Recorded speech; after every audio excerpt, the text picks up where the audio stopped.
ജനസമ്പർക്ക പരിപാടിയിൽ പോയിട്ട് ആനുകൂല്യങ്ങൾ വാങ്ങി എന്നുള്ളത് മറുവശമാണ്. എന്നിട്ടോ CPM-കാര നിങ്ങൾ മനസ്സിലാക്കണം, ആ ജനസമ്പർക്ക പരിപാടിയിൽ മാത്രം കഴിഞ്ഞ 5 വർഷക്കാലം കേരളത്തിന്റെ ഖജനാവിൽ നിന്ന് കേരളത്തിന്റെ സാധാരണക്കാരന്റെ വീടുകളിലേക്ക് UDF-ന്റെ ഗവൺമെന്റ് അനുവദിച്ചു കൊടുത്തത് 1170 കോടി രൂപയാണ്. ഈ നാട്ടിലെ സാധാരണക്കാരന് ഒരുപക്ഷെ മുഖ്യമന്ത്രിയുടെ ദുരിതാശ്വാസ നിധിയിൽ അതിനു മുമ്പ് ഒരുപാട് മുഖ്യമന്ത്രിമാരും ഭരണകൂടവും കടന്നുപോയിട്ടുണ്ടോ. അവിടെ ഇടതുപക്ഷത്തിന്റെ ഗവൺമെന്റ് ഭരിക്കുമ്പോ, അച്യുതാനന്ദന്റെ ഗവൺമെന്റ് ഭരിക്കുമ്പോ മുഖ്യമന്ത്രിയുടെ ദുരിതാശ്വാസ നിധിയിൽ നിന്ന് കേരളത്തിലെ ജനങ്ങൾക്ക് 5 വർഷം കൊണ്ട് നൽകിയത് 110 കോടി രൂപയാണ്. 110 കോടി രൂപയാണ് ഉമ്മൻചാണ്ടിയുടെ ഗവൺമെന്റ് ഭരിക്കുമ്പോ 1170 കോടി രൂപയിലേക്ക് എത്ര ഇരട്ടിയാണ് എന്ന് കേരളത്തിലെ ഇടതുപക്ഷത്തിന്റെ ആളുകൾ തന്നെ കണക്ക് കൂട്ടിയെന്ന് ഈ നാട്ടുകാർക്ക് പറഞ്ഞു കൊടുത്താൽ നന്ന് എന്ന് മാത്രമാണ് ഞങ്ങൾക്ക് പറയാനുള്ളത്. ഞങ്ങൾ പറയുന്നു, കേരളത്തിൽ 100 ദിനം തികയുമ്പോ നിങ്ങൾക്കെതിരെ പ്രതിഷേധത്തിന്റെ പ്രകടനവുമായി മുസ്ലിം യൂത്ത് ലീഗിന്റെ ചെറുപ്പക്കാർ ഈ നാട്ടിലെ തെരുവോരങ്ങളിലേക്ക് കടന്നു വന്നത് ഞങ്ങൾക്കറിയാം. ഇതിൽ നേരത്തെ സ്വാഗത ഭാഷകനും ഉദ്ഘാടകനും ബഹുമാനായ സാഹിബും ഒക്കെ സൂചിപ്പിച്ചതുപോലെ ഈ ഗവൺമെന്റ് ഒരുപക്ഷെ 100 ദിനം കൊണ്ട് സമ്മാനിക്കുന്നത് അടുത്ത 5 വർഷത്തേക്കുള്ള ആശകളല്ല, മറിച്ച് ആശങ്കകളാണ് എന്ന് മുസ്ലിം യൂത്ത് ലീഗ് തിരിച്ചറിയുന്നു. ഇരട്ടച്ചങ്കുള്ള പിണറായി വിജയൻ കേരളം ഭരിക്കുമ്പോ ഒരുപക്ഷെ കേരളത്തിന്റെ സാധാരണക്കാരായ പുതിയ തലമുറയിലെ ചെറുപ്പക്കാർ പറയുന്നു, ഇരട്ടച്ചങ്കൊന്നുമില്ലെങ്കിലും നിങ്ങൾ ഈ നാട്ടുകാർക്ക് ചങ്കായിരുന്നു ബ്രോ ഉമ്മൻചാണ്ടി എന്ന് ഫേസ്ബുക്കിൽ സ്റ്റാറ്റസ് ഇടുന്ന പുതുതലമുറയിലെ ന്യൂ ജനറേഷൻ ചെറുപ്പക്കാരുടെ പ്രതികരണങ്ങൾ പ്രിയപ്പെട്ട CPM-കാരാ നിങ്ങൾ കാണാതെ പോകരുത് എന്ന് മാത്രമാണ് ഞങ്ങൾക്ക് പറയാനുള്ളത്. ഏത് മേഖലയില്ല നിങ്ങൾ ഈ നാട്ടിൽ 100 ദിവസത്തെ ഒരു എണ്ണിപ്പറയാനുള്ള ഒരു നേട്ടം നിങ്ങൾ ഉണ്ടാക്കിയത്. കഴിഞ്ഞ ദിവസം കേരളത്തിന്റെ മുഖ്യമന്ത്രി, കേരളത്തിന്റെ മുഖ്യധാര പത്രമാധ്യമങ്ങളിൽ അരപ്പേജ് വരുന്ന എഡിറ്റോറിയൽ പേജിൽ ലേഖനം എഴുതിയല്ലോ, 100 ദിവസം 100 ദിനം കൊണ്ട് 100 കാലം ഞങ്ങൾ മുന്നോട്ട് പോയി എന്ന് വീരവാദം മുഴക്കി തലഭാചകം എഴുതി ലേഖനം എഴുതിയ മുഖ്യമന്ത്രി അതിനടിവരയിട്ട് അതിന് താഴെ വരുന്ന വരികളിൽ ഏതെങ്കിലും ഒരു വരിയിൽ തങ്ങൾ 100 ദിവസം കൊണ്ട് ഇന്ന പദ്ധതി പൂർത്തീകരിച്ചിട്ടുണ്ട്, ഇന്ന പദ്ധതി ഞങ്ങൾ നടപ്പിലാക്കിയിട്ടുണ്ട് എന്ന് പറയാനുള്ള ആർജവം കാണിക്കാൻ മുഖ്യമന്ത്രിക്ക് സാധിച്ചിട്ടില്ല. മറിച്ച് UDF-ന്റെ ഗവൺമെന്റ് നടത്തിപ്പോരുന്ന ഒരു പിടി പദ്ധതികൾ തുറച്ച പോലും നൽകാൻ ഞങ്ങൾക്ക് സാധിക്കില്ല എന്നുള്ള നയമായിരുന്നു മുഖ്യമന്ത്രി ആ വരികളിലൂടെ ഈ നാടിന് പറഞ്ഞു കൊടുത്തത്. ഞങ്ങൾ പറയുന്നു, ഏത് മേഖലയിലാണ് നിങ്ങൾക്ക് ഈ നാടിന് നല്ല സംഭാവനകൾ നൽകാൻ സാധിച്ചത്? വിദ്യാഭ്യാസ വകുപ്പിന്റെ കാര്യം പറഞ്ഞല്ലോ, ഏത് മേഖലയിലാണ്? അബ്ദുറബ്ബ് കേരളം ഭരിക്കുമ്പോ 5 വർഷത്തിൽ ഒരു തവണ മാത്രമേ ഒരു പക്ഷേ തുച്ഛമായ ദിവസം പാഠപുസ്തകം വൈകിയത് കഴിഞ്ഞ ജൂലൈ 23-ാം തീയതി കേരളത്തിന്റെ വിദ്യാഭ്യാസ മന്ത്രി പറഞ്ഞു. ജൂലൈ 10-ാം തീയതി ആദ്യത്തെ 2 വാരങ്ങളിൽ കേരളത്തിന്റെ തെരുവോരങ്ങളിൽ പ്രതിഷേധത്തിന്റെ ശ്രമമായി SFI-കാരനും DYFI-കാരനും CPM-കാരനും കടന്നു വന്നപ്പോ അന്ന് കേരളത്തിന്റെ പ്രിയങ്കനായ വിദ്യാഭ്യാസ വകുപ്പ് മന്ത്രി പറഞ്ഞു, ജൂലൈ 23-ാം തീയതി എന്ന ദിവസമുണ്ടെങ്കിൽ അന്ന് കേരളത്തിലെ എല്ലാ സ്കൂളുകളിലും ഇനി ബാക്കിയുള്ള പാഠപുസ്തകങ്ങൾ എത്തിച്ചേരും എന്നുള്ള കാര്യത്തിൽ യാതൊരു സംശയവും വേണ്ട, അത് ഞാൻ ഉറപ്പ് നൽകുന്നു എന്ന് പറഞ്ഞ് ജൂലൈ 23-ാം തീയതി കേരളത്തിന്റെ സ്കൂളുകളിലേക്ക് ബാക്കി വന്ന പാഠപുസ്തകങ്ങൾ എത്തിച്ചപ്പോ ഇന്ന് ആഗസ്റ്റ് മാസമാണ്, ഇത് ആഗസ്റ്റ് കഴിഞ്ഞ് സെപ്റ്റംബർ മാസമാണ്. പ്രിയപ്പെട്ട CPM-കാരാ, ഇടതുപക്ഷത്തിന്റെ ആളുകളോട് ഞങ്ങൾക്ക് ചോദിക്കാനുള്ളത്, സെപ്റ്റംബർ മാസം എത്തിയിട്ടും നിങ്ങൾ മനസ്സിലാക്കണം, ആഗസ്റ്റ് മാസത്തിൽ വിദ്യാഭ്യാസ മന്ത്രി പറയുന്ന മറുപടി ഞാൻ അറിഞ്ഞില്ല പോലും, ഞാൻ അറിഞ്ഞില്ല എന്ന് മറുപടി പറയുകയും ഇനിയുള്ള പാഠപുസ്തകങ്ങൾക്ക് ഇതിനകം തന്നെ ഓർഡർ നൽകാനുള്ള നടപടികൾ പോലും ഒരു ഭരണകൂടം സ്വീകരിച്ചിട്ടില്ല എന്ന് തുറന്നു പറഞ്ഞപ്പോ നമ്മൾ മനസ്സിലാക്കണം, 2 മാസം മുമ്പ് കേരളത്തിന്റെ വിദ്യാഭ്യാസ മന്ത്രി പത്രസമ്മേളനം വിളിച്ചു പറഞ്ഞത് കേരളത്തിന്റെ സ്കൂളുകളിലേക്കുള്ള പാഠപുസ്തക വിതരണം LDF-ന്റെ ഗവൺമെന്റ്, ഇടതുപക്ഷ ജനാധിപത്യ മുന്നണിയുടെ ഗവൺമെന്റ് ഞങ്ങൾ പൂർത്തിയാക്കിയിരിക്കുന്നു എന്ന് ആവേശത്തോടു കൂടി പത്രസമ്മേളനം വിളിച്ചു പറഞ്ഞത് മറ്റാരുമായിരുന്നില്ല, പ്രൊഫസർ രവീന്ദ്രനാഥ് ആയിരുന്നു. അദ്ദേഹം തന്നെയാ 2 മാസം കഴിഞ്ഞിട്ട് അദ്ദേഹം പറയാണ്, എനിക്ക് ഈ നാട്ടിൽ ഇനി എത്ര സ്കൂളിലേക്ക് പുസ്തകം നൽകാനുള്ള സാമാന്യ ബോധം പോലുമില്ല എന്ന് അദ്ദേഹം തുറന്ന് സമ്മതിക്കുമ്പോ നേരത്തെ സ്വാഗത ഭാഷകൾ സൂചിപ്പിച്ചതുപോലെ ഞാൻ അറിഞ്ഞില്ലെന്ന് മറുപടി പറഞ്ഞ ഒരു വിദ്യാഭ്യാസ മന്ത്രി കേരളത്തിന്റെ കളങ്കമാണ് എന്ന് മുസ്ലിം ലീഗും മുസ്ലിം യൂത്ത് ലീഗും MSF-ഉം 1000 വട്ടം ആവർത്തിച്ചുകൊണ്ടേയിരിക്കുമെന്ന് മാത്രമാണ് ഞങ്ങൾക്ക് പറയാനുള്ളത്. കേരളത്തിന്റെ മുഖ്യമന്ത്രിയുടെ സ്ഥിതിയും മറ്റൊന്നുമായിരുന്നില്ലല്ലോ, തലശ്ശേരിയിലാണല്ലോ. ഒരുപക്ഷെ ഈ രാജ്യത്തെ ദളിത് സമൂഹത്തിനെതിരെയുള്ള പീഡനങ്ങൾക്ക് നേരെ ഞങ്ങൾ ഈ രാജ്യത്തെ പ്രതിഷേധത്തിന്റെ പ്രോജ്വലമായ സമരമുഖത്ത് DYFI-യും CPM-കാരനും പുരോഗമന പ്രസ്ഥാനങ്ങളും ഉണ്ടാവുമെന്ന് വീണ്ടും പറയുന്ന CPM-കാരൻ കണ്ണൂരിന്റെ മണ്ണിൽ, തലശ്ശേരിയുടെ മണ്ണിൽ കുട്ടിമാക്കൂരിൽ 2 ദളിത് യുവതികളെ അവരുടെ വീട് കയറി ആക്രമിച്ച് പാർട്ടി ഓഫീസിലേക്ക് വന്നപ്പോ വീട്ടിൽ നിന്ന് അവിടെ നിന്ന് ആട്ടിയോടിച്ച് ജാതി പേര് വിളിച്ച് ജാതിയില്ലാത്ത നാളേക്ക് വേണ്ടി ഞാൻ നാലാളുകൾക്ക് ഉറക്കെ വിളിച്ചത് പുലച്ചിയെന്നും പുലയാടിയെന്നും എന്ന് മുദ്രാവാക്യം വിളിച്ച് CPM-കാരനും ഡിവൈഎഫ്ഐക്കാരനും ആട്ടിയിറക്കിയപ്പോ അവർക്കെതിരെ കേസെടുത്ത് പിഞ്ച് കൈക്കുഞ്ഞുമായി ജയിലറക്കുള്ളിലേക്ക് കടന്നുപോയപ്പോ അന്ന് മുഖ്യമന്ത്രിയോട് മാധ്യമപ്രവർത്തകർ ചോദിച്ചു, ഇങ്ങനെയൊരു സംഭവം നടന്നിട്ടുണ്ടല്ലോ. മുഖ്യമന്ത്രി പറഞ്ഞത്, എനിക്കറിയില്ല, നിങ്ങൾ പോലീസിനോട് പോയി ചോദിക്കണമെന്നാണ്.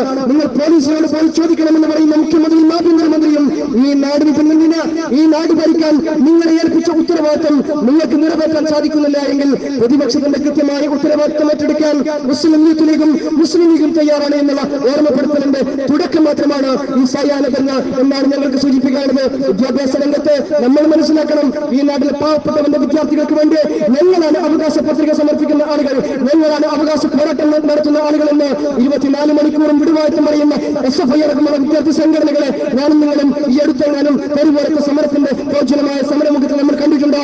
ഇല്ല എന്ന് മാത്രമല്ല, നമ്മൾ മനസ്സിലാക്കണം, ഈ നാട്ടിലെ സാധാരണക്കാരന് മെഡിക്കൽ വിദ്യാഭ്യാസ രംഗത്ത് പഠിക്കാൻ സാധിക്കാത്ത ഒരു സാഹചര്യത്തിലാണ് കേരളത്തിലെ മെഡിക്കൽ വിദ്യാഭ്യാസ രംഗത്തേക്ക് ഇന്ന് കടന്നു പോകുന്നത്. ഇന്നത്തെ പത്രം വായിച്ചാലറിയാം, ഇന്നുമുണ്ട് മാനേജ്മെന്റുകളുമായിട്ട് സർക്കാരിന്റെ ചർച്ച. അതിന്റെ പലവാചകം മാത്രം വായിച്ച് അത് നിർത്തിപ്പോയാൽ നമ്മൾക്ക് അതിന്റെ ഗൗരവം മനസ്സിലാവില്ല. അതിന്റെ കീഴിലുള്ള വരികൾ നമ്മൾ വായിക്കണം, നമ്മൾ മനസ്സിലാക്കണം എന്താണ് ചർച്ച. മാനേജ്മെന്റ് സീറ്റുകളിലേക്ക്, മാനേജ്മെന്റ് സ്ഥാപനങ്ങളിലേക്ക്, സ്വാശ്രയ മെഡിക്കൽ കോളേജുകളിലേക്ക് 50% സീറ്റ് സ്വാശ്രയ മെഡിക്കൽ മാനേജ്മെന്റ് സീറ്റ്. ആ സീറ്റിൽ ഒരു സീറ്റ് പോലും സർക്കാരിന് നിബന്ധന വെക്കാനുള്ള അവകാശമില്ല. സർക്കാർ ആദ്യമേ ഒരു നിലപാടെടുത്തു, ഏകീകൃത ഫീസ് എന്ന് കേട്ടപ്പോ ഈ നാട്ടിലെ പാവപ്പെട്ടവൻ കരുതി എല്ലാവർക്കും ചെറിയ തുച്ഛമായ ഫീസിൽ ഈ നാട്ടിൽ മെഡിക്കൽ വിദ്യാഭ്യാസം സ്വായത്തമാക്കാൻ കഴിയുമെന്ന് നമ്മൾ സ്വപ്നം കണ്ടു. എന്നാൽ നമ്മൾ മനസ്സിലാക്കണം, കേവലം 20% സീറ്റിൽ 25,000 രൂപ മെഡിക്കൽ ഡെന്റൽ കോളേജുകൾ പ്രവേശന ഫീസ് നൽകിയിരുന്ന ഒരു ഘട്ടത്തിൽ ബാക്കി വരുന്ന 30% ഫീസുകളിൽ 1,85,000 രൂപ ഫീസ് നൽകിയിരുന്ന ഒരു സാഹചര്യത്തിൽ നിന്ന് ഇന്ന് കേരളത്തിലെ വിദ്യാർത്ഥികൾ നൽകേണ്ടി വന്നത് കേരളത്തിലെ LDF-ന്റെ ഗവൺമെന്റ് ഈ നാട്ടിൽ ഏകീകൃത ഫീസ് ഉണ്ടാക്കുന്നു എന്ന് പറഞ്ഞപ്പോ 4,25,000 രൂപ കേരളത്തിലെ പാവപ്പെട്ടവനും കൂടി കൊടുക്കേണ്ടി വരുന്ന ഒരു സാഹചര്യം ഉണ്ടായി. നമ്മൾ മനസ്സിലാക്കണം, 50% മാനേജ്മെന്റ് ഫീസ്. ആ മാനേജ്മെന്റ് ഫീസിൽ 10 ലക്ഷം മുതൽ 20 ലക്ഷം വരെയുള്ള ഫീസ് കേരളത്തിലെ സാധാരണക്കാരൻ കൊടുക്കണം. മാനേജ്മെന്റ് ഫീസിൽ മെഡിക്കൽ പ്രവേശനം നേടാൻ, NRI കോട്ടയിൽ അഡ്മിഷൻ നേടാൻ 15 ലക്ഷം മുതൽ 25 ലക്ഷം വരെ അഡ്മിഷന് വേണ്ടി തുക എണ്ണി കൊടുക്കണം. എന്നാലോ ബാക്കിയുള്ള 30% സീറ്റ് നമ്മൾ മനസ്സിലാക്കണം, ഈ നാട്ടിൽ സർക്കാരിന്റെ മെറിറ്റ് സീറ്റാണ്. മാനേജ്മെന്റ് കോളേജുകളും മെറിറ്റ് സീറ്റാണ് 50%. ആ 50%-ത്തില് 20%, 25,000 ഫീസും ബാക്കിയുള്ള 30%-ത്തിന് വേണ്ടിയുള്ള ചർച്ചകൾ കേരളത്തിൽ നടന്നുകൊണ്ടിരിക്കുന്നത്. പാവപ്പെട്ടവന്റെ ഫീസ് വർദ്ധിപ്പിച്ചിട്ട് അവനുള്ള വിദ്യാഭ്യാസം പോലും അന്യമാക്കുന്ന നിലപാട് സ്വീകരിക്കാൻ കേരളത്തിന്റെ ഗവൺമെന്റ് മുന്നോട്ട് വരുമ്പോ നമ്മൾ ഒരിടത്തും കാണില്ല. പുരോഗമനം പറയുന്ന ഞങ്ങൾ വിദ്യാർത്ഥികളുടെ അവകാശം സംരക്ഷിക്കാൻ സദാസന്നദ്ധമാണ്, സ്വച്ഛമാണ് എന്ന് പറയുന്ന SFI-യും DYFI-യും നമ്മൾ തെരുവോരങ്ങളിൽ കാണില്ല.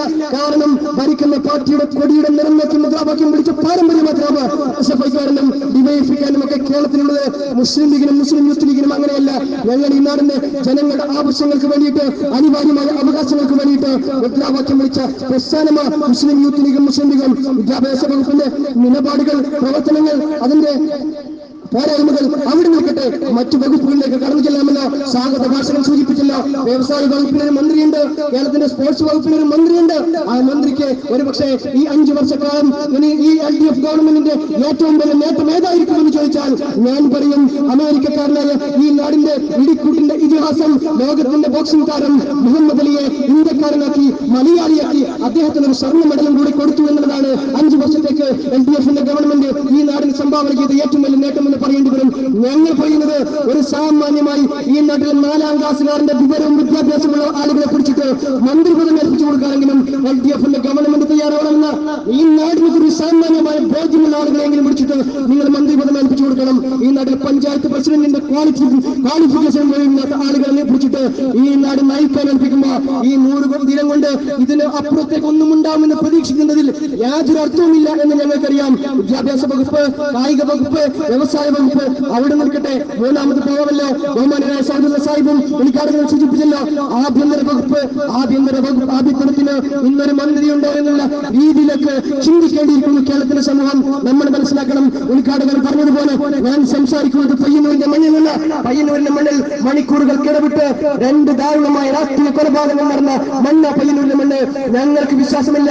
മുസ്ലിം യൂത്ത് ലീഗിന്റെ ഒരു പ്രതിനിധി എന്ന നിലയിൽ ഞാൻ തുറന്നു പറയട്ടെ, പ്രിയപ്പെട്ട കാക്കി യൂണിഫോം ഇട്ട് ഞാനേറെ ബഹുമാനിക്കുന്ന ഈ നാട്ടിൽ നിയമപാലകരെ മുന്നിൽ നിർത്തി തന്നെ പറയട്ടെ, ഞങ്ങൾക്ക് വിശ്വാസമില്ല ഈ നാട്ടിൽ അതിന്റെ കൊലപാതകങ്ങളെ നിങ്ങൾ കണ്ടുപിടിച്ച് ശിക്ഷിക്കുമെന്ന കാര്യത്തിൽ ഞങ്ങൾക്ക് യാതൊരു ആശയമില്ലടോ, ഞങ്ങൾക്ക് യാതൊരു പ്രതീക്ഷയുമില്ലടോ. പറയാനുള്ള കാരണം എന്താണെന്നറിയോ? ഞങ്ങളുടെ പ്രിയപ്പെട്ട സഹപ്രവർത്തകൻ നാദാപുരത്തിന്റെ മണ്ണിൽ മുഹമ്മദ് അസ്ലമിന് പ്രിയപ്പെട്ട CPM-കാരാ നിങ്ങൾ തെരഞ്ഞു പിടിച്ച് ആക്രമിച്ചപ്പോ, പാർട്ടി കോടതി വിധി പറയാൻ നിങ്ങൾ തെരഞ്ഞു പിടിച്ച് മറുപടി പറഞ്ഞപ്പോ അതിന്റെ പേരിൽ FIR ചാർജ് ചെയ്യുന്നതിന് പോലും നിങ്ങളുടെ പോലീസ് സംവിധാനത്തിലുള്ള ആളുകൾക്ക് കൃത്യമായ രാഷ്ട്രീയ താല്പര്യം ഉണ്ടായിരുന്നുള്ള യാഥാർത്ഥ്യം ഞങ്ങൾ അറിയുമ്പോ പയ്യന്നൂരിൽ വന്നിട്ട് നിങ്ങൾ അതിനപ്പുറത്തേക്ക് ഒരു മലയും മരിക്കാൻ പോകുന്നില്ല എന്ന് ഞങ്ങൾക്കറിയാം. SIയുടെ മേശപ്പുറത്തുനിന്ന് കയറി നിന്ന് പാർട്ടിയുടെ സെക്രട്ടറി മൈക്ക് കെട്ടി പ്രസംഗിക്കുന്ന വേദി ഒരുക്കി കൊടുക്കുമ്പോ ഞങ്ങൾക്കറിയാം നിങ്ങൾ ആരുടെ ചെൽപ്പടിക്കാൻ നിൽക്കുന്നത് എന്ന്. ഒരു പക്ഷേ ഈ കാക്കി യൂണിഫോം ഇട്ട് ആ നീതിന്യായ സംവിധാനത്തോട് 100% കൂറ് പറക്കുന്ന ഒരുപിടി ഉദ്യോഗസ്ഥന്മാരുണ്ട്. അവരെ ഞാൻ കുറവ് പറയുന്നില്ല, അവരെ ഞാൻ കുറ്റം പറയുന്നില്ല. പക്ഷേ ബഹുമാനായ സാദുല്ല സാഹിബ് സൂചിപ്പിച്ചതുപോലെ ചവറയിൽ ASIയെ SFI-കാരൻ ചവിട്ടി മരിച്ചപ്പോ അവന്റെ പേരിൽ ജാമ്യം ലഭിക്കുന്ന വകുപ്പ് ചേർത്തെഴുതിയ പോലീസുകാരുണ്ടല്ലോ, ആ പോലീസുകാർ പിണറായിയുടെ അച്ചാരം വാങ്ങി പണിയെടുക്കുന്ന പോലീസുകാരാ. അവർ ഈ നാട്ടിലെ സാധാരണക്കാരന് വിശ്വസിക്കാനുള്ള യാതൊരു സാഹചര്യമില്ല എന്ന് ഞങ്ങൾ തുറന്നു പറയും. ഇത് പറയേണ്ടത് ഒരു പ്രതിപക്ഷത്തെ യുവജന പ്രസ്ഥാനത്തിന്റെ ബാധ്യതയാണ്. അതുകൊണ്ടാണ് ഞങ്ങൾ പറയുന്നത്, പയ്യന്നൂരിൽ ഹക്കീം എന്ന കൊലപാതകം നടന്നപ്പോ ആ കൊലപാതകത്തിലെ പ്രതികളെ ഇതുവരെ പിടിച്ചു കെട്ടാൻ സാധിക്കാത്ത, ഒരാളെ പോലും കണ്ടെത്താൻ സാധിക്കാത്ത പോലീസ് സംവിധാനത്തെ ഈ നാട്ടിലെ സാധാരണക്കാരൻ വിശ്വസിക്കണമെന്നാണ്.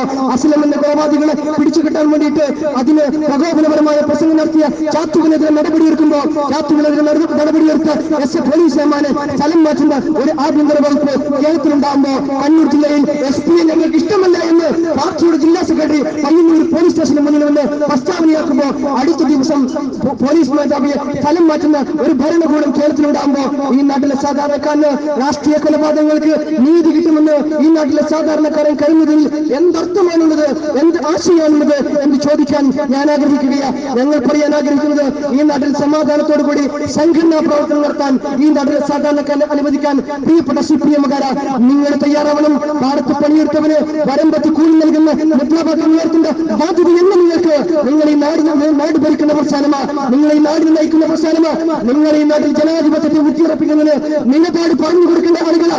നിങ്ങൾ RSS-കാരൻ എടുക്കുന്ന പണിക്ക് അതേ മാതൃകയെ തിരിച്ചു കൊടുക്കാൻ ഞങ്ങൾ തയ്യാറാണെന്ന് പറഞ്ഞ് ധനരാജൻ കൊല്ലപ്പെട്ടപ്പോ മണിക്കൂറുകൾക്കുള്ളിൽ ഈ പയ്യന്നൂരിന്റെ ടൗണിൽ നഗരാന്തരങ്ങളിൽ റിക്ഷ ഓടിച്ചു നടന്നിരുന്ന CK രാമചന്ദ്രൻ എന്ന ഒരു പക്ഷേ ആ കൊലപാതകവുമായി ഒരു ബന്ധവുമില്ലാതിരുന്ന ഒരു മനുഷ്യൻ നിങ്ങൾ കൊണ്ടപ്പോ ഞങ്ങൾ പറയും, എങ്ങനെയായിരുന്നു ഈ 2 കൊലപാതകം നടന്നത്?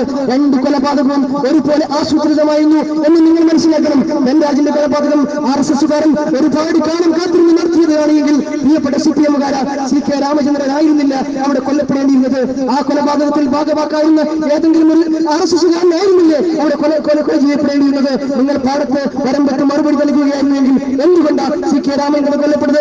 ഞങ്ങൾക്കറിയാം. നിങ്ങൾ അദ്ദേഹത്തെ ഒരുപാട് കാലം മുമ്പ് നിങ്ങൾ ടാർഗറ്റ് ചെയ്തതാണ്, നിങ്ങളുടെ ലിസ്റ്റിൽ എഴുതി വെച്ചതാണ്.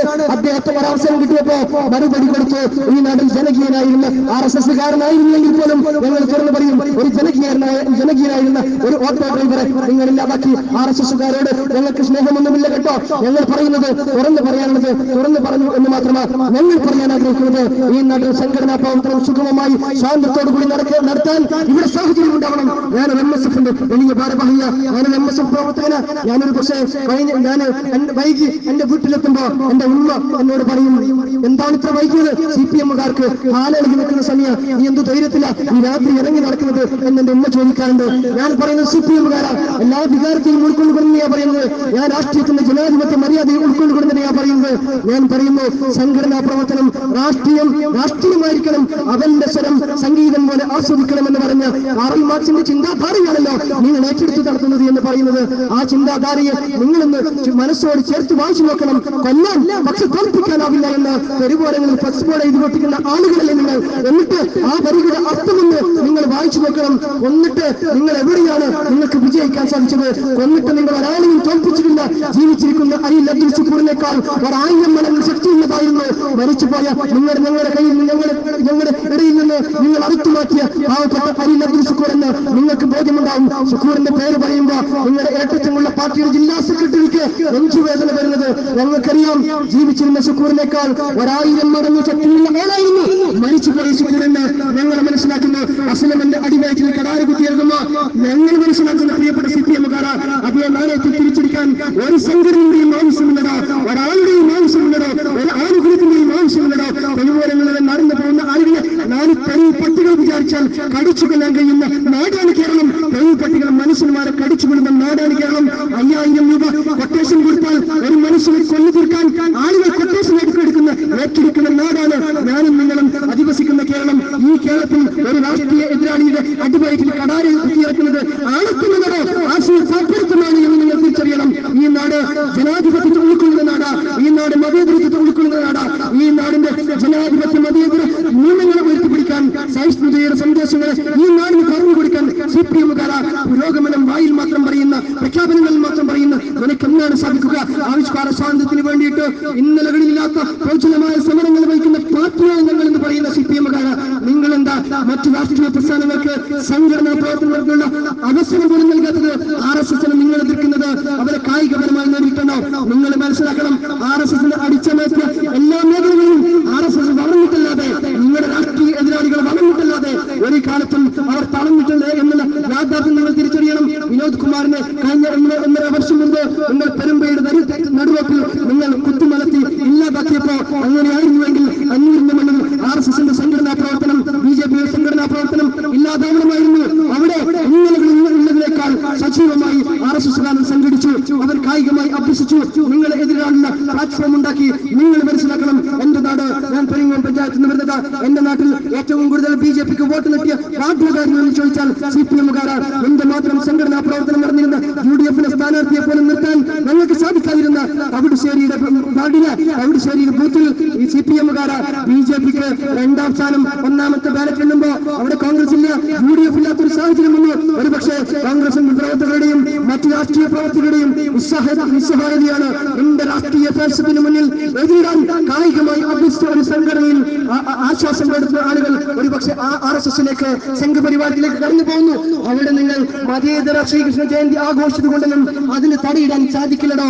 അമ്പാടിമുക്കിൽ നിങ്ങൾ അനുഭവിച്ചിരുന്നതാണ്, കണ്ണൂരിന്റെ മണ്ണിൽ തലശ്ശേരിയിൽ നിങ്ങൾ ഉറപ്പുവരുത്തുക എന്നുള്ളതാണ്, സമാധാനം ഉറപ്പുവരുത്തുക എന്നുള്ളതാണ്.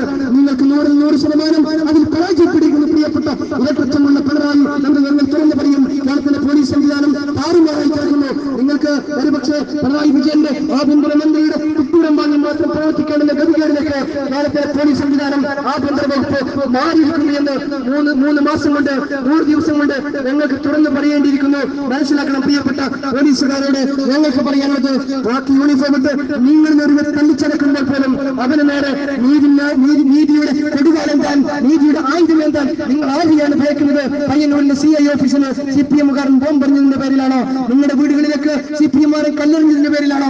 കോടതിയുടെ തിരുമുറ്റത്ത് പോലീസ് ആക്രമിച്ചതിന്റെ പേരിലാണോ നിങ്ങൾ ഭയക്കുന്നുണ്ടെങ്കിൽ ഞാൻ പറയും, മാന്യമായി ആ കാക്കി യൂണിഫോം അഴിച്ചു വെച്ച് മറ്റു വല്ല പണിക്കും പോകുന്നതാണ് ഈ മേഖലയിൽ ജോലി ചെയ്യുന്ന ആളുകളുടെ ഉത്തരവാദിത്വമെന്ന് തുറന്നു പറയാൻ ഞങ്ങൾ ആഗ്രഹിക്കുക. ഞങ്ങളോട് വിരോധം തോന്നിയിട്ട് കാര്യമില്ല. തുറന്നു പറയുന്നത് രാഷ്ട്രീയ മര്യാദയാണ്. ആ മര്യാദ നിങ്ങൾ പാലിക്കുന്നതിന് മാത്രമോ? ആഭ്യന്തര വകുപ്പിന്റെ കാര്യം എങ്ങനെയാ നമ്മൾ മനസ്സിലാക്കണം. ഈ നാട്ടിൽ മറ്റേത് മേഖലയാ റവന്യൂ വകുപ്പിൽ നമ്മൾ മനസ്സിലാക്കണം. ഈ നാട്ടിൽ സാധാരണക്കാരൻ മരിച്ചു വീഴുമ്പോ അവന്റെ വിൽപത്രം, അവന്റെ ആ പ്രകാരം തന്റെ മക്കൾക്ക് കൊടുക്കുന്ന എന്താണ് സിവിൽ നിയമങ്ങൾ അനുസരിച്ച് എന്താണ് എഴുതി കൊടുത്തത്, ആ നിയമങ്ങൾ അനുസരിച്ച് അവന് ലഭിക്കേണ്ട വസ്തുവകകളിൽ പോലും കഴിഞ്ഞ സർക്കാർ ഇത്രയും കാലം ഇവിടെ നിലനിന്നിരുന്ന നികുതി രജിസ്ട്രേഷന്റെ എത്രയോ ഇരട്ടി സാധാരണക്കാരനെ പിഴിഞ്ഞു വാങ്ങി ഈ നാട്ടിൽ ഭൂവിനിമയം പോലും തന്റെ പിതാവ് മക്കൾക്ക് എഴുതി കൊടുത്ത സ്ഥലം പോലും വിറ്റഴിക്കാൻ സാധിക്കാത്ത സാഹചര്യത്തിലേക്ക് സാധാരണക്കാരനെ പിടിച്ചു കിട്ടുമ്പോ ഇതിനിടയിൽ LDF-ന്റെ ഒരു ബജറ്റ് അവതരിപ്പിച്ചല്ലോ. കേരളത്തിൽ എന്തൊക്കെയാ ബജറ്റിന്റെ പ്രഖ്യാപനമെന്ന് നമുക്കൊന്ന് പരിശോധിച്ച് നോക്കണമായിരുന്നല്ലോ. പ്രിയപ്പെട്ട CPM-കാര, നിങ്ങൾ തെർമോക്കോളിന് വില കുറച്ചിട്ടുണ്ട് കേട്ടോ. ഈ നാട്ടിലെ സാധാരണക്കാരൻ ഒരുപാട് തെർമോക്കോളിൽ നിന്ന് ജീവിക്കുന്ന ആളായതുകൊണ്ട് നിങ്ങൾ തെർമോക്കോളിന് വില കുറച്ചിട്ടുണ്ട്. അത് ഞങ്ങൾ കാണാതിരിക്കുന്നില്ല. എന്നാൽ നിങ്ങൾ ഇവിടെ ബസുമതി അരി അടക്കമുള്ള ഏറ്റവും അവശ്യ സാധനങ്ങളടക്കമുള്ള കേരളത്തിലെ സോപ്പ്, ചീപ്പ്, കണ്ണാടി അടക്കമുള്ള എല്ലാ വിഭവങ്ങൾക്കും നിങ്ങൾ വില കൂട്ടി കേരളത്തിലെ സാധാരണക്കാരന് സമ്മാനം നൽകിയപ്പോ പ്രിയപ്പെട്ട CPM-കാരാ നിങ്ങളെല്ലാം ശരിയാക്കുമെന്ന് പറഞ്ഞപ്പോ ഞങ്ങൾ ഇത്ര പ്രതീക്ഷിച്ചില്ല. നിങ്ങൾ മനസ്സിലാക്കണം, കേരളത്തിൽ UDF-ന്റെ ഗവൺമെന്റ് കഴിഞ്ഞ 5 വർഷ കാലയളവിൽ 417 ബാറുകളാണ് പൂട്ടിയത് എങ്കിൽ നിങ്ങൾ 100 ദിവസം തികയുന്നതിന് മുമ്പ് കേരളത്തിന്റെ സാധാരണക്കാരന് വിപണി നിരക്കിനേക്കാൾ കുറഞ്ഞ തുകയിൽ അവശ്യ സാധനങ്ങൾ ലഭ്യമായിരുന്ന നന്മ സ്റ്റോറുകൾ നിങ്ങൾ പൂട്ടി. നിങ്ങൾ ബാറ് പൂട്ടുമ്പോൾ ഞങ്ങൾ ബാറ് പൂട്ടുമ്പോൾ നിങ്ങൾ നന്മ സ്റ്റോർ പൂട്ടി. എന്നിട്ട് കാരണം പറയാ കൺസ്യൂമർ ഫെഡിൽ അഴിമതിയാ. ഞങ്ങൾക്കറിയാമോ, UDF-ന്റെ ഗവൺമെന്റ് പറഞ്ഞിരുന്നു കൺസ്യൂമർ ഫെഡിൽ ഇന്നലെ അഴിമതി നടക്കുന്നുണ്ട്, അതിനെ പിടിച്ചു കെട്ടാൻ കടിഞ്ഞാറിന് സാധിക്കണമെന്ന് കണ്ണൂരിൽ കൺസ്യൂമർ ഫെഡിന്റെ ഡയറക്ടർ സ്ഥാനം അലങ്കരിച്ച സതീശൻ പാച്ചേനി അടക്കമുള്ള ആളുകൾ പറഞ്ഞത്. ഞങ്ങൾ എല്ലാ വിഷയങ്ങളും അഭിസംബോധന ചെയ്യുമ്പോൾ ഈ വിഷയം ആവർത്തിക്കാറുണ്ട്. കൺസ്യൂമർ ഫെഡിൽ അഴിമതിയുണ്ട്, അവിടെയുള്ള ഉദ്യോഗസ്ഥന്മാർ ഇന്ന് പഠിക്കുകയോ ആർക്കാണ് അറിയാത്തത്? എന്നിട്ട് നിങ്ങൾ പറയുന്നതില്ല. നിങ്ങൾ മനസ്സിലാക്കാൻ 110 കോടി രൂപയുടെ അഴിമതി ആരോപണം നേരിടുന്ന CIT-യുടെ നിങ്ങളുടെ യൂണിയനിൽപ്പെട്ട ഒരാളെ UDF-ന്റെ ഗവൺമെന്റ് പുറത്താക്കി. ആ പുറത്താക്കിയാണ് നിങ്ങൾ 100 ദിവസം തികയുന്നതിന് മുമ്പ് നിങ്ങൾ തിരിച്ചെടുത്തു. എന്നിട്ട് നിങ്ങൾ പറയുക കൺസ്യൂമർ ഫെഡിൽ അഴിമതിയാണെന്ന്. അഴിമതി ആരോപിക്കപ്പെട്ട ഒരാളെ പുറത്താക്കി ഗവൺമെന്റിന്റെ നടപടി നിങ്ങൾ തിരുത്തിയിട്ട് അയാൾ തിരിച്ചെടുക്കുമ്പോൾ നിങ്ങൾ എന്താണ് ഈ നാടിനോട് പറഞ്ഞു കൊടുക്കാൻ ആഗ്രഹിക്കുന്നത്? എന്നിട്ട് ഈ നാട്ടിലെ നന്മ സ്റ്റോറുകൾ കൂട്ടുകയാ. സാധാരണക്കാരന് തിന്നാനും കുടിക്കാനും കൊടുക്കേണ്ട ഇരട്ടച്ചങ്ങന്റെ മുദ്രാവാക്യവും ഫേസ്ബുക്കിലെ പോസ്റ്റിംഗും മാത്രം മതിയല്ലോ സാധാരണക്കാരന് പുസ്തകം കിട്ടാൻ, സാധാരണക്കാരന് ഭക്ഷണം കിട്ടാൻ. നിങ്ങൾ ആരോടാണ് ഈ മത്സരിക്കുന്നത്? ഈ ദാർഷ്ട്യമാരോടാണ്. എന്റെ ഗവൺമെന്റിന്റെ നടപടികൾ പോലും പൊതുജനത്തെ ഞാൻ അറിയിക്കില്ല എന്ന ദാർഷ്ട്യമാരോടാണ്. വിവരാവകാശ നിയമം UPA-യുടെ ഗവൺമെന്റ് ഈ നാട്ടിലെ സാധാരണക്കാരന്, ഈ നാട്ടിലെ ഭരണകൂടത്തിന്റെ നിലപാടുകളും നടപടികളും അറിയുന്നതിന് വേണ്ടിയിട്ട് ഈ രാജ്യത്തുണ്ടാക്കിയ നിയമം റൈറ്റ് ടു ഇൻഫർമേഷൻ ആക്ട്, വിവരാവകാശ നിയമം, അതിന്റെ കടക്കൽ കത്തിവെച്ചുകൊണ്ട് നിങ്ങൾ വിവരാവകാശ നിയമം കേരളത്തിലെ സമൂഹത്തിന്, കേരളത്തിലെ സാധാരണക്കാരന് ഭരണകൂടത്തിന്റെ സർക്കാരിന്റെ നടപടിക്രമങ്ങൾ, ക്യാബിനറ്റിന്റെ തീരുമാനങ്ങൾ, മന്ത്രിസഭയുടെ തീരുമാനങ്ങൾ അറിയേണ്ടതില്ല എന്ന് തീരുമാനമെടുക്കുമ്പോൾ CPM-കാര് പിണറായി വിജയൻ തന്നെ 2-3 മാസങ്ങൾക്ക് മുമ്പ് UDF-ന്റെ ഗവൺമെന്റ് കേരളം ഭരിക്കുമ്പോൾ ഫേസ്ബുക്കിൽ പോസ്റ്റ് ചെയ്ത വരികളുണ്ട്. ഈ നാട്ടിൽ വിവരാവകാശ നിയമത്തിന് ഉമ്മൻചാണ്ടിയുടെ ഗവൺമെന്റ് കൂച്ചുവിലങ്ങിടുകയാണ് എന്ന് അദ്ദേഹം എഴുതിയ വരികൾ തന്നെ അദ്ദേഹത്തിന് തിരിഞ്ഞു കുത്തുകയാ. പുസ്തകമില്ല എന്ന് അത്ര വില കളിയാക്കി വിളിച്ച പിണറായി വിജയന്റെ പോസ്റ്റ് തന്നെ ഇന്ന് പിണറായി വിജയൻ തിരിച്ചു കുത്തുകയാ. CPM-കാര് നിങ്ങൾ മനസ്സിലാക്കണം, സമരം ചെയ്യുന്നത് പോലെയല്ല ഭരണം. ഉദാനിക്കുട്ടി സാഹിബ് പറഞ്ഞതുപോലെ സമരം ചെയ്യുന്നത് പോലെയല്ല ഭരണം. ഉമ്മൻചാണ്ടിയുടെ ഗവൺമെന്റ് കേരളത്തിൽ ഭരിച്ച് കാണിച്ചു കൊടുത്ത ഗവൺമെന്റ്, ഈ നാട്ടിലെ സാധാരണക്കാരനെ തൊട്ടടിച്ച ഗവൺമെന്റ്, ഈ നാട്ടിൽ ക്ഷേമ പെൻഷൻ സമ്പൂർണ്ണ സംസ്ഥാനമായി വേലക്കരിയെ പ്രഖ്യാപിച്ച ഗവൺമെന്റ് ഉമ്മൻചാണ്ടിയുടെ ഗവൺമെന്റ്, UDF-ന്റെ ഗവൺമെന്റ് ഇന്ത്യയിലെ ആദ്യത്തെ സംസ്ഥാനമാണ്. ഇന്ന് CPM-കാരൻ എന്റെയും നിങ്ങളുടെയും വീടിലേക്ക് കടന്നു വരുന്നുണ്ട്. ഇന്ന് ക്ഷേമ പെൻഷനുകൾ UDF-ന്റെ ഗവൺമെന്റ് കാലത്ത് പാസാക്കിയ ക്ഷേമ പെൻഷനുകൾ പോലും CPM-കാരന്റെ ഔദാര്യം എന്ന തോതില CPM-കാരൻ വീടുകളിലെത്തിക്കുന്നത്. അതും പോരാഞ്ഞിട്ട് സഹകരണ ബാങ്കുകൾക്ക്, അതിന് ജീവനക്കാർക്ക് CPM-കാര് ഇന്ന് പാർട്ടി ശമ്പളം കൊടുത്ത് നടത്തുന്ന ആളുകൾക്ക് 100 രൂപ കമ്മീഷൻ വാങ്ങുന്ന ഏറ്റവും ദൗർഭാഗ്യകരമായ സാഹചര്യത്തിലേക്ക് കേരളത്തിലെ പെൻഷൻ വിതരണത്തിന്റെ നടപടിക്രമങ്ങൾ പോലും മാറ്റുമ്പോൾ ഞങ്ങൾ ഏത് 100 ദിവസത്തെ കൊണ്ടാണ് ഞങ്ങളുടെ ആശ വന്ന് പങ്കുവെക്കേണ്ടത്? ഞങ്ങൾക്ക് ആശങ്കയല്ലാതെ ആശയൊന്നും പറയാനുള്ളത്. ഉമ്മൻചാണ്ടിയുടെ ഗവൺമെന്റ് 100 ദിവസം പൂർത്തിയാക്കുമ്പോൾ 100 ദിവസം കൊണ്ട് 100 ദിന കർമ്മ പരിപാടി പൂർത്തീകരിച്ച് ഈ നാട്ടിലെ സാധാരണക്കാരെ നേരിടാൻ സജ്ജമായി ആത്മവിശ്വാസത്തിന്റെ എല്ലാ മുഖത്തോടും കൂടി ഈ നാടിന്റെ പുതുധാരയിലേക്ക്, മുഖ്യധാരയിലേക്ക് ഇറങ്ങി വന്ന ഗവൺമെന്റ് UDF-ന്റെ ഗവൺമെന്റ്. അതുകൊണ്ട് UDF-ന്റെ ഗവൺമെന്റ് കേരളം ഭരിക്കുമ്പോൾ നടന്ന 3 ഉപതെരഞ്ഞെടുപ്പുകളിൽ UDF-ന്റെ ഗവൺമെന്റ് അഭൂതപൂർവമായ വിജയം നേടിയത്. എന്നിട്ടെന്റെ അടുത്ത നിയമസഭാ തെരഞ്ഞെടുപ്പിൽ തോറ്റുപോയി എന്നാണ് ചോദ്യമെങ്കിൽ അവിടെ ഞങ്ങൾക്ക് പറയാനുള്ള കാരണങ്ങൾ ഒരുപാടുണ്ട്. അതിലേക്ക് ഞാൻ കടക്കുന്നില്ല. പ്രിയപ്പെട്ട CPM-കാര് ഈ നാട്ടിൽ വൈകാരികമായ വിഷയങ്ങളെ നിലനിർത്തിക്കൊണ്ട് എന്റെ ഭരണത്തിന്റെ വീഴ്ചകളെ മറച്ചു വെക്കാമെന്നാണ് എന്റെ ധാരണയെങ്കിൽ ഞങ്ങൾ അതിന് തിരിച്ചടിക്കും കേട്ടോ. ഞങ്ങളത് ചോദ്യം ചെയ്യും കേട്ടോ. ഈ നാട്ടിൽ നരേന്ദ്രമോദി നടപ്പിലാക്കിയത് എന്ത് നയമായിരുന്നു, എന്ത് സംഘടന ശരീരഭാഷയായിരുന്നു, എന്ത് പ്രത്യയശാസ്ത്രമായിരുന്നു, അത് തന്നെ അതേ ആവർത്തി മോഡിയെ ഞങ്ങൾ എതിർക്കുന്നു എന്ന് പറയുന്ന CPM-കാരൻ അനുകരിക്കുന്നത് കാണുമ്പോൾ ഞങ്ങൾക്ക് വലിയ സങ്കടമുണ്ട്.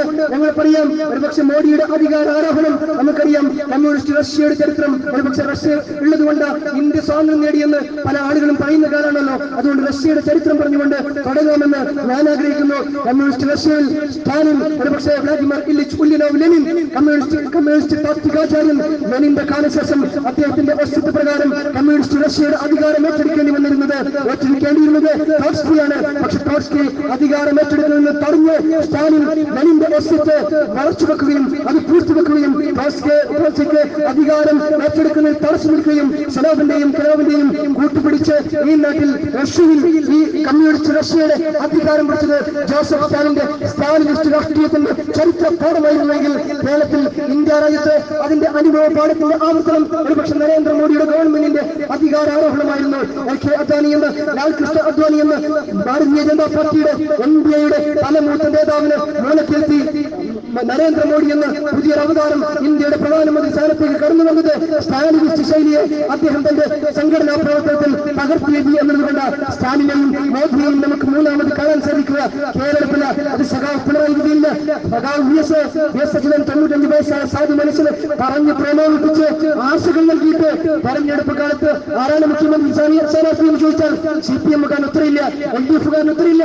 എന്നിട്ട് CPM-കാരൻ തെരഞ്ഞെടുപ്പ് കഴിഞ്ഞപ്പോ കറിവേപ്പിലെ പോലെ CPM-ന്റെ സമ്മതിതനായ നേതാവ് 64 പാർട്ടി പടരുമ്പോ പാർട്ടിക്ക് വേണ്ടിയിട്ട് ഇൻക്ലാബ് വിളിച്ച് CPM എന്ന communist party of India Marxist എന്ന രാഷ്ട്രീയ സംഘബോധത്തിന് തുടക്കമിട്ട ഇന്ന് ജീവിച്ചിരിക്കുന്നതിൽ ചുരുക്കം 2 പേരിൽ വരാനും സഖാവ് VS അച്യുതാനന്ദനെ മൂലക്കിരുത്തി. എന്നിട്ട് അദ്ദേഹത്തോട് പറയാം, നിങ്ങൾ കേരളത്തിന്റെ ഫിലിംകാസ്റ്റിയാണ്, നിങ്ങൾ കേരളത്തിന്റെ ഫിലിംകാസ്റ്റിയാണ്. അദ്ദേഹത്തെ പറഞ്ഞ് മൂലക്കിരുത്തി. ഞങ്ങൾക്കറിഞ്ഞില്ല എന്താണ് ഈ ഫിലിംകാസ്റ്റോർക്കുള്ള പണിയെന്ന് കേരളത്തിലെ സാധാരണക്കാരന് ആശങ്കയുണ്ടായിരുന്നു, കൗതുകമുണ്ടായിരുന്നു. ഞങ്ങൾ മനസ്സിലാക്കി ഫിഡൽ കാസ്ട്രോക്കുള്ള പണി 3 മാസം 5 വർഷക്കാലം ഉണ്ടാതിരിക്കലാണ് ഫിഡൽ കാസ്ട്രോക്കുള്ള പണിയെന്ന് കഴിഞ്ഞ 3 മാസത്തിനുള്ളിൽ VS അച്യുതാനന്ദൻ തുറന്നു പറഞ്ഞിരിക്കുക. കഴിഞ്ഞ വിഡൽ സഖാവാണല്ലോ വിഡൽ കാസ്ട്രോ, വിഡൽ സഖാവ് VS അച്യുതാനന്ദൻ ഈ നാട്ടിലെ സാധാരണക്കായ കുട്ടികളെ പരിഹസിച്ച് വിളിക്കാറുണ്ട്. അതിന് സമാനമായി വിടലൊക്കെ നിർത്തി ഈ നാട്ടിൽ ഒരു വിഷയത്തിൽ ഞാനിനി പ്രതികരിക്കുന്നില്ല എന്ന് പറഞ്ഞ് 100 ദിവസത്തെ LDF ഗവൺമെന്റിന്റെ ഭരണത്തെക്കുറിച്ച് നിങ്ങൾ എങ്ങനെയാണ് വിലയിരുത്തുന്നത് എന്ന് ഇന്നലെ മാധ്യമപ്രവർത്തകർ ചോദിച്ചപ്പോ ഒരു പുഞ്ചിരിയ, അതൊരു സ്വീപ്പാക്കിയ ചിരിയ, ഞങ്ങൾക്കറിയാം അത് പിണറായിയുടെ ചിരിയ. ആ ചിരി ചിരിച്ച് ഈ നാട്ടിൽ നിന്നും മിണ്ടാതിരിക്കുന്ന ഫിഡൽ കാസ്ട്രോക്ക് നിങ്ങൾ 2 കോടിയിലധികം ഈ നാട്ടിലെ ഖജനാവിൽ നിന്ന് ചെലവഴിക്കുന്ന CPM-കാരാ ഞങ്ങൾ ഈ നാട്ടിൽ ഒഴിവാക്കുമെന്ന് നിങ്ങളുടെ പ്രഖ്യാപനം ഉണ്ടായിരുന്നു. ഞങ്ങൾ പറഞ്ഞതല്ല കേട്ടോ, നിങ്ങൾ പറഞ്ഞതാ. നിങ്ങൾ മന്ത്രിമാർക്ക് എസ്കോർട്ട് ഉണ്ടാവില്ല എന്ന് പറഞ്ഞു. പയ്യന്നൂരിൽ മന്ത്രിമാർ വന്നിട്ടുണ്ടല്ലോ, എന്റെ നാട്ടിൽ മന്ത്രിമാർ വന്നിട്ടുണ്ടല്ലോ. CPM-കാരാ മന്ത്രിമാർക്ക് എസ്കോർട്ട് ഇല്ല എന്ന് പറഞ്ഞു. വാചകം പഠിക്കാൻ ആർക്കും കഴിയും? എസ്കോർട്ട് ഇല്ലാതെ ഏത് മന്ത്രിയാ ഈ അരുവത്ത് ഏതെങ്കിലും ഒരു പരിപാടിയിൽ പങ്കെടുത്തത്? നിങ്ങൾ ഈ നാട്ടിൽ ഞങ്ങൾ മന്ത്രിമാരുടെ ദൂരത്ത് അവസാനിപ്പിക്കുക. എന്നിട്ട് ലിറ്റ് ഹൗസിൽ സഖാവ് VS-ന്റെ മന്ദിരത്തിന് മോടി കൂട്ടാൻ ലക്ഷങ്ങൾ. നിങ്ങൾ മനസ്സിലാക്കണം, 100 ദിവസം കൊണ്ട് 80 കോടി രൂപയും കേരളത്തിലെ മന്ത്രിസഭ കേരളത്തിലെ ഒരു ചായ കുടിക്കാനും പഞ്ചസാരക്കും വേണ്ടി ചെലവാക്കി തുകയെന്നാണ് പറയുന്നത്.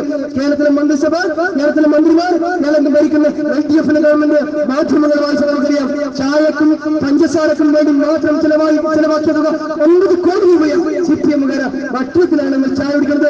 ഞങ്ങൾക്കറിയാതിരിക്കണം എത്ര പൈസയുടെ ചായകൾ. ഇതാണ് നിങ്ങൾ ഒഴിവാക്കിയ ദൂരത്ത്, ഇതാണ് നിങ്ങൾ പറഞ്ഞ ഈ ചെലവ് ചുരുക്കൽ നടപടി. ഞങ്ങൾ പറയാനായിരിക്കും, ഞങ്ങൾ വെറുമ്പാക്ക് പറഞ്ഞിട്ടില്ല, ഞങ്ങൾ ഭരണത്തിൽ കയറുമ്പോൾ വെറുമ്പാക്ക് പറഞ്ഞിട്ടില്ല, കഴിയുമ്പോൾ പറയുന്നില്ല. ഞങ്ങൾ ഈ നാട്ടിലെ സാധാരണക്കാരനോട് വോട്ടർമാരോട് മാന്യമായി സംബന്ധിച്ച ആളുകളാണ്, പറഞ്ഞ വാക്ക് പാലിച്ച ആളുകളാണ്. ഈ നാട്ടിൽ കാരുണ്യയുടെ വിധിയെടുക്കും. നിങ്ങൾ കാരുണ്യ ബലബന്ധ ഫണ്ട് UDF ഗവൺമെന്റ് ഏറ്റവും മാതൃകാപരമായ നടപടി. കഴിഞ്ഞ 3 മാസക്കാലമായി കാരുണ്യയുടെ തുക ലഭിക്കാൻ ഒരുപാട് പ്രയാസങ്ങൾ അനുഭവിക്കേണ്ടി വന്നു കേരളത്തിലെ സാധാരണക്കാരായ രോഗികൾ.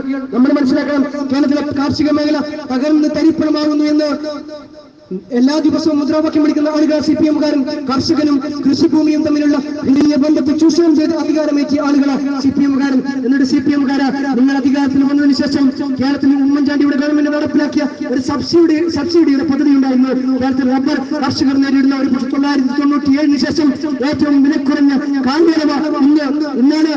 ഈ സമയത്തുള്ള റബ്ബറിന്റെ വിപണി നിരക്ക് 1997 ശേഷം 2 പതിറ്റാണ്ട് കാലത്ത് ഏറ്റവും വില കുറഞ്ഞ സമയം.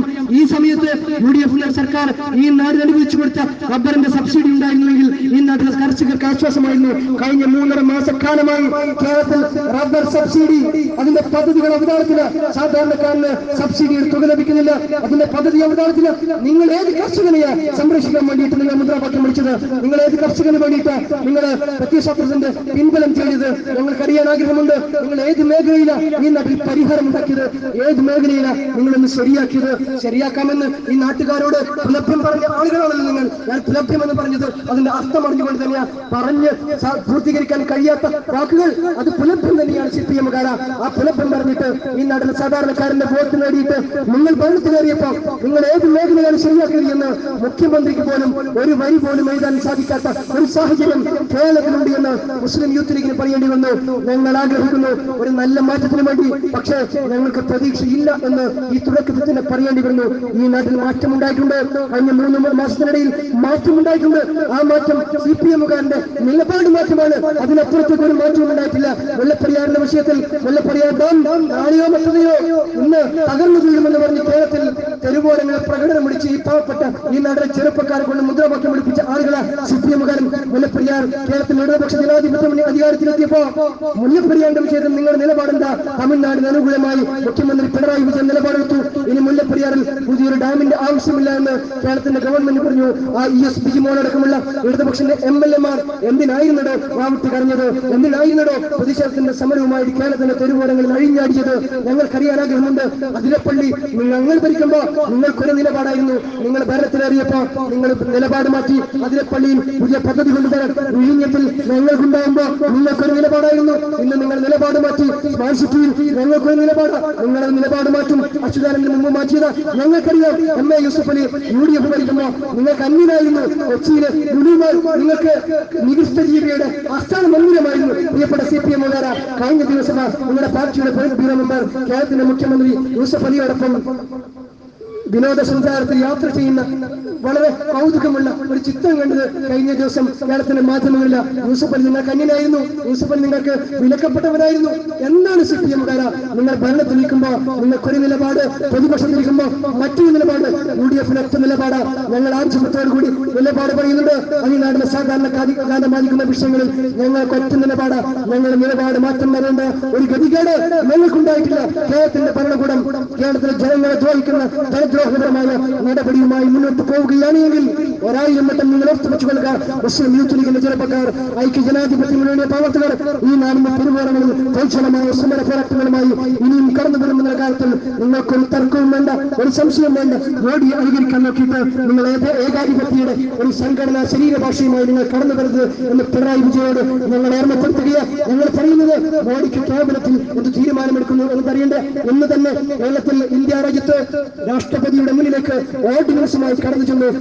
ഇന്ത്യ രാജ്യത്തിന്റെ പ്രധാനമന്ത്രി 4 തവണ ഇന്ത്യയുടെ ക്യാബിനറ്റ്, ഇന്ത്യയുടെ പാർലമെന്റിൽ പാസ്സാക്കാൻ കഴിയാത്ത, രാജ്യസഭയിൽ പാസ്സാക്കാൻ കഴിയാത്ത ഒരു ബില്ല് ഓർഡിനൻസായി 4 തവണയായി ഇന്ത്യ രാജ്യത്ത് രാഷ്ട്രപതിയുടെ അനുമതിക്ക് വേണ്ടിയിട്ട് ഈ രാജ്യത്തിന്റെ പ്രധാനമന്ത്രി പറഞ്ഞേക്കുന്നത് എന്ന് കാണുമ്പോൾ ഈ രാജ്യത്തിൽ നടപ്പിലാക്കിക്കൊണ്ടിരിക്കുന്നത് ഏകാധിപത്യമാണ്, സ്വേച്ഛാധിപത്യമാണ് എന്ന് നമ്മൾ പറയുമ്പോൾ കേരളത്തിൽ നടക്കുന്നത് അതല്ലാതെ മറ്റൊന്നുമല്ല എന്ന് നമുക്ക് ചേർത്ത് പറയാൻ കഴിയും. കേരളത്തിൽ എന്നുമില്ലേ മന്ത്രിസഭയിലുള്ള ബാക്കിയുള്ള മന്ത്രിമാരോടെങ്കിലും ആലോചിക്കുന്ന ഒരു ശീലം അതില്ലല്ലോ പ്രിയപ്പെട്ട സഖാവിന്, പ്രിയപ്പെട്ട ഇരട്ടച്ചങ്ങളുള്ള സഖാവ് പിണറായി വിജയന് എന്റെ സഹമന്ത്രിമാരോട്, എന്റെ ഘടകകക്ഷിയോട്, CPM-കാരനോട് അവനെ പുല്ലപ്പൻ പറയുക, അവനെ തെറിവിളിക്കുക.